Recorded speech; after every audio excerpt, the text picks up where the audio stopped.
We know the world is crazy. We know that already. Why does it have to be reinforced upon us? But then the responsibility falls back on us, does it not?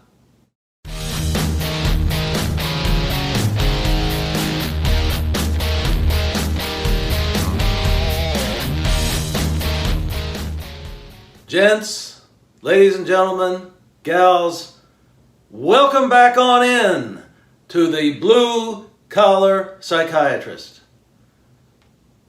What are we going to talk about today? How about toxic input? Question: if you were sitting at a restaurant and ordered a nice steak, and the waiter brought it back to you and it smelled of being putrid and moldy and looked disgusting and it was foul, would you eat it? Would you? Of course not. It's not edible. You would send it back and probably never return to that restaurant.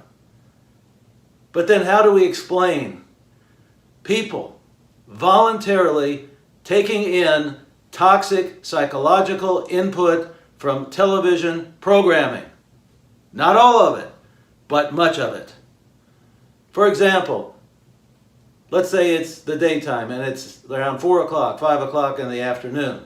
What do we see? The early news: murders, rapes, abductions, bombings, suicide, threats of war, road rage.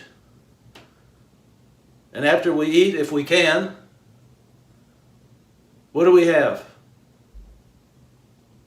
More of the same programming, except now it's in the form of a story.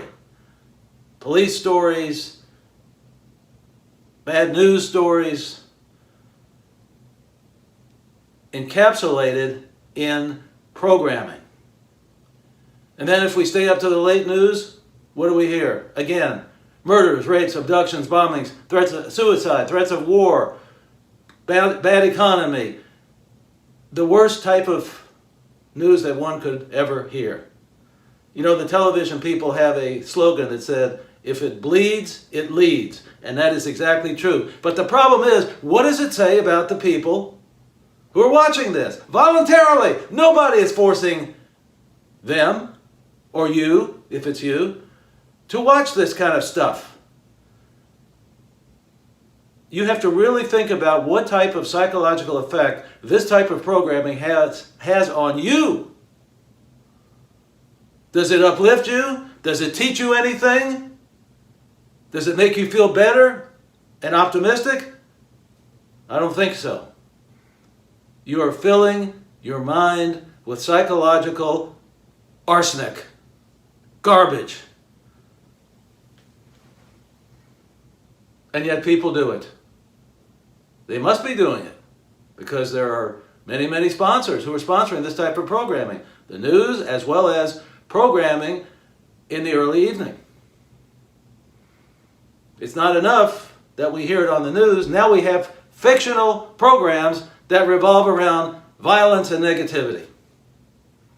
We know the world is crazy. We know that already. Why does it have to be reinforced upon us? But then the responsibility falls back on us, does it not? I think so. I'm sorry to say that it says a lot about the people who can watch this hour after hour, day after day, week after week, month after month, year after year, and not realize the psychological effect that it is having on them. When you're exposed to negativity over a period of time, it will affect the way you see the world. And if you see the world in a negative way and everything is bad and everything is dark, then you're going to look at the world in such a way that there's no way that you can succeed. There's a what's the use type of feeling. You feel squashed mentally after being or after having absorbed all of this negativity. And the sponsors know exactly who's watching this negativity.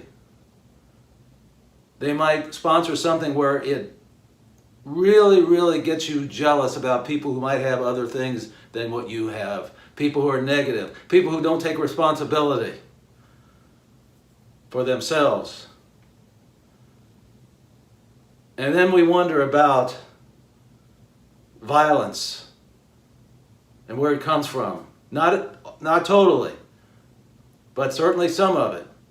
Because people are literally being brainwashed with this negativity. It does you absolutely no good, and in fact, harms you far beyond what you can see. You see, we can't x-ray your mind. We can't give you an MRI of your brain and tell what effect the toxic programming has on you. But common sense tells us that the effect is deleterious to our psychological well-being. Why in the hell would you voluntarily submit yourself to this torture? You think you're being entertained, but underneath it all, you are being served a plate of negativity that affects the way you think and feel and live, and also the way you look at the world and your place in it. So, gents, I say to you this. You've got to look at yourself. You've got to look at yourself in the mirror. You have to ask yourself, what is this programming doing for me? Is it doing anything good? What am I deriving out of it? Does this program help me get more to the goals that I have, assuming that I even have any to begin with? Does this type of programming make me uplifted and optimistic so that I can be the best version of myself? I don't see that. I'm sorry, I don't see it. I advise every one of you who is stuck in this rut of watching this type of programming to reevaluate yourself and decide whether this is the best use of your time. Ladies and gentlemen, I remind you, drink!